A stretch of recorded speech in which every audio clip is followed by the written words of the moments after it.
Hey, my name is Paul. I'm a wedding photographer. I've been shooting weddings for 10 years. And my time is very precious to me. I have 4 kids. And when I get home from a wedding, oftentimes it's 11 o'clock, 12 o'clock, sometimes 1 in the morning if I'm coming back from a wedding in New York. So over the years, I've tested out different backup methods, ways to transfer pictures on the go, either starting at the wedding with the cars I'm done with, or in the car on the way home. And most of the methods I've tried all have their downsides. I think there's no perfect system out there.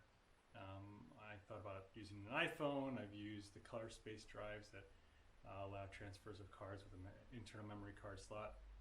And I've always kind of been a bit of a speed demon when it comes to wanting fast transfers. It kind of annoyed me when I had different backup methods that would peak out at like 25 megabytes a second when the cards were capable of much more. So the device I was really excited about when I heard it was announced was the Gnarbox 2.0. I backed the Kickstarter. Here it is right here. I was anxiously awaiting this product for months and months. It had some delays that was kind of outside of their control with supply chain and SSDs and stuff like that. But I was super excited to get this, and I was really excited to try it out. And I finally got it, and I've had a chance to really put it through some paces. And I wanted to kind of give my pros and cons, what I think about it, and give a little more information if there's someone else out there who's looking at this product in the same way that I am. So my main use is to back up a whole bunch of memory cards at the end of the wedding day, and again, maybe a few during the reception if I'm done with a few.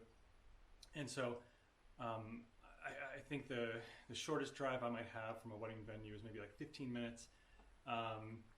On average, it's anywhere from 30 minutes to an hour. So I think ideally, backup in 15 minutes is awesome. Half an hour is probably more reasonable. So I want something that's going to transfer fairly quickly. UHS-II cards, SD cards can be anywhere from 260 megabytes a second and up, depending on the card. Some of the faster ones are 300 megabytes a second. XQDs are somewhere around 400 or 500 megabytes a second, I think. So you're talking about some pretty fast cards. And so to me, I want something that can back up that kind of speeds. The Gnarbox, it was advertised as having 350 megabytes a second transfers over USB-C. I believe they meant from the device to a computer. But I also figured that transfers from card readers over USB-C might be pretty quick too. They advertised the internal SD card slot as being around 75 megabytes a second. So I just want to run through my pros and cons after running this through a bunch of tests, using it at a wedding.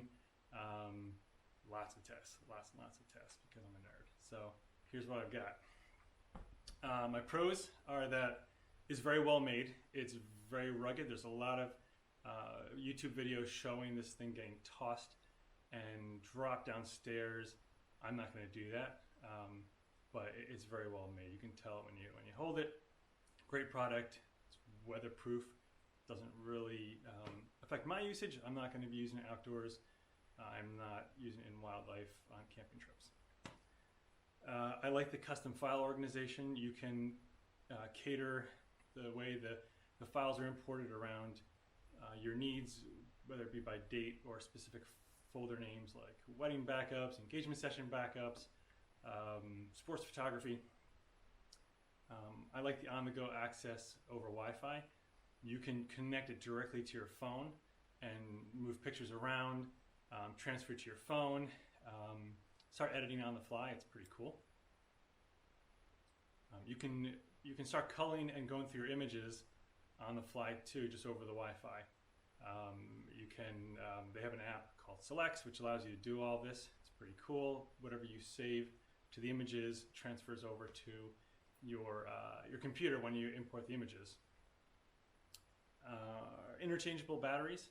It's pretty cool. You can switch batteries and have a backup one. So if you will be away for an extended period of time, you just swap out the battery if it's getting low. This is great for camping or traveling and don't have access to power and being able to charge it.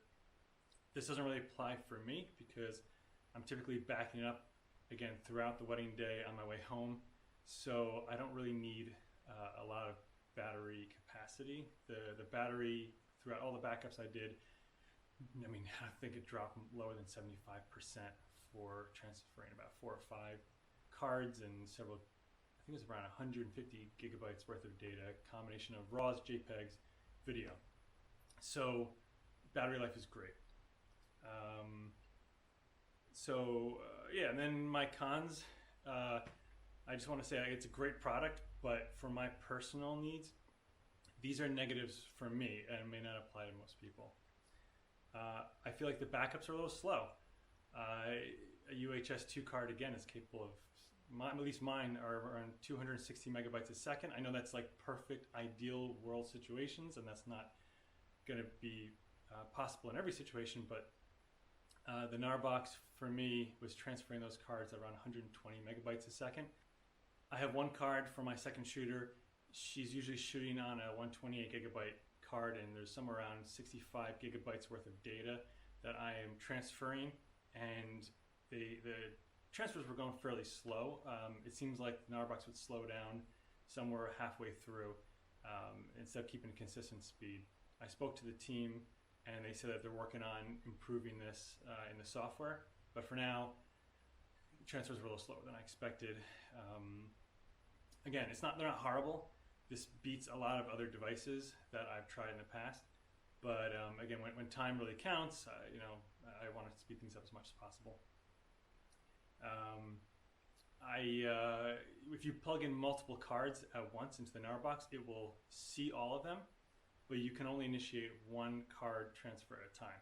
So at the end of a wedding day, if I've got 3 or 4 cards I want to transfer, I have to put one in, start the transfer. When it stops and is done, then I can put in the next card. If I'm driving home, I can't do this. I have to have an assistant in the car with me to do it, or if I'm by myself, I have to wait till I get to a light, or just play it safe and wait till I get home. So it kind of defeats the purpose for me, for my needs. You're supposed to be able to upload over Dropbox. It worked in some situations, but the last wedding I did, I had a lot of data to transfer and it failed. I tried it a second time. I didn't touch it. I just let it connect to my Wi-Fi and try to transfer. I haven't tried it over Ethernet to see if it's more consistent, but I do want to try that to see if that's possible to be faster. But I did like the idea of being able to just get home, connect to the Wi-Fi, and let all the files that I transfer to the Gnarbox upload automatically. Even if it takes longer to do, the idea of being able to just get home, drop the bags, and lock them in my cabinets, and just start the Gnarbox and go to bed was just like really attractive to me, but it's not really quite working that way. At this point, the software for culling images selects.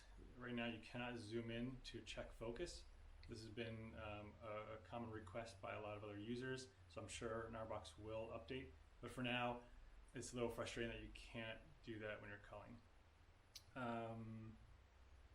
If the app shuts down while you're going through your selects, or you forget to write those to the images, they won't be saved. So as you go through and rate images, if the app shuts down, those are not written to the images unless you specifically go into the menu and say, write these changes.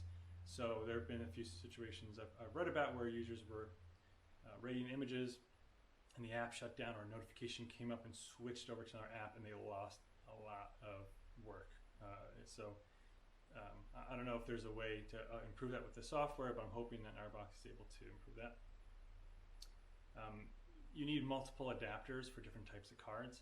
So if you're on SD cards, it's no big deal. There's a built-in SD card reader. It may not be as fast as the USB-C port with the card reader, but it's still pretty reliable and gets decent speeds.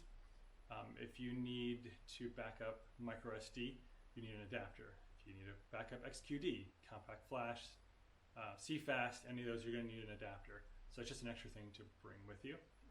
Not a big deal, but it's just something to consider. Non-expandable storage, whatever size storage you buy, that's what you are going to be stuck. I don't say stuck with, but that's what you're using. So if you're a videographer, you probably want to get the 1 terabyte device, which is kind of expensive. I had the 256 gigabyte. That's enough for me to do 1 wedding. I I cannot back up 2 weddings. That would not be enough. You can transfer directly from the Gnarbox to an external SSD. The speeds were kind of slow on my end.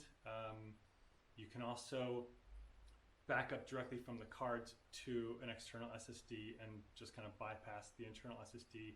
Again, this, in my experience, was slower than going directly to the internal SSD. This was a big one for me. So since wireless backup was not working as smoothly as I'd like, the next transfer option to my computer was to plug the Gnarbox into a computer directly over USB-C. This works. Speeds were around 200 megabytes a second. I don't know, again, if there's limitations that I was experiencing for some reason or other, but I thought it would be a little quicker because it's an NVMe SSD, which is supposed to be pretty quick, to my internal NVMe SSD on my computer. When you put the Gnarbox into the mass storage drive mode, which allows it to transfer to a computer, it will not charge over that USB-C port. Even if it's capable of charging, there's no way to charge the Gnarbox and have it plugged into your computer. So if you plug it in to start transfer and then walk away, you have to make sure you come back before the battery dies. The battery life is, again, really good, but it'd be really nice if you could charge the Gnarbox and send data over, maybe over like a power supplied hub, like I use for my iMac. I plug my iMac in, and it's transferring data to my external hard drives, and it's charging at the same time. So it'd be great if the Gnarbox could do that too. I don't know if there's any limitations that make it impossible for that to happen. For me, this was, oh yeah, I think I already covered the single card slot. Only being able to transfer 1 card at a time. I really hope they update the software on that, because I feel like the Gnarbox should be capable of being able to be told, transfer 1 card at a time, finish 1 card, start the next one. Connecting to the Wi-Fi seems kind of like a redundant process. And again, I don't know if I'm missing something. I tried to communicate with the team, and I still felt a bit confused. So when you get the Gnarbox, you use the app, you can tell to connect to your Wi-Fi. You punch in the password for your router, and it connects. And then you can connect to the Gnarbox directly over your own. Once you're connected to the Wi-Fi on your phone or your iPad, you will see the Gnarbox pop up as connected through the app. But in my experience, as soon as you turn off the Gnarbox, you have to go through the connection process again. It'll save the password, but you have to tell it, hey, connect to the Wi-Fi. I would like for the Gnarbox, when you turn it on, to automatically connect to your home Wi-Fi if you are home. That would make it easier to come home from a wedding, turn it on, connects to the Wi-Fi, and everything starts backing up instead of having to fire up an app and kind of like go through this process. It's not hard. It only takes maybe a minute or 2, but it just seems like an extra step that maybe can be eliminated. The team is awesome. I got to meet them at the Kickstarter headquarters in Brooklyn, and they were super nice. They are really awesome people. They are very passionate about this product. They really care about making it the best product out there. I appreciate that dedication to what they do, and they are dedicated to improving the product. And I think because there's a lot of functionality built into the software, it will improve over time. It'll get better. So that's great. This product is, I think in a year, maybe this product will be a better fit for me, because a lot of my complaints can be improved. So that's great about the software, ability. The team is very attentive to requests. Customer support was great when I had to work with them. They have a very active Facebook group where they will respond to, to questions, and they've got a feature request form. So they're definitely trying to really build this thing out and make it the best product possible. That's pretty much it. I'm going to be doing another review on a different product that I've decided to go with. It's not perfect, and I will run through that in a separate video. I plan on using this device for weddings instead. It's the XQD and UHS-II, and again, it's not better than the Gnarbox necessarily. It has its pros and cons, just like the Gnarbox, but for me, this is better suits my needs. So I'm going to run through that in a separate video. And yeah, I hope this was helpful to you. Feel free to ask me any questions about my experience with the Gnarbox. Again, great product, very well made. Probably works better for other people for their specific needs than it does for mine.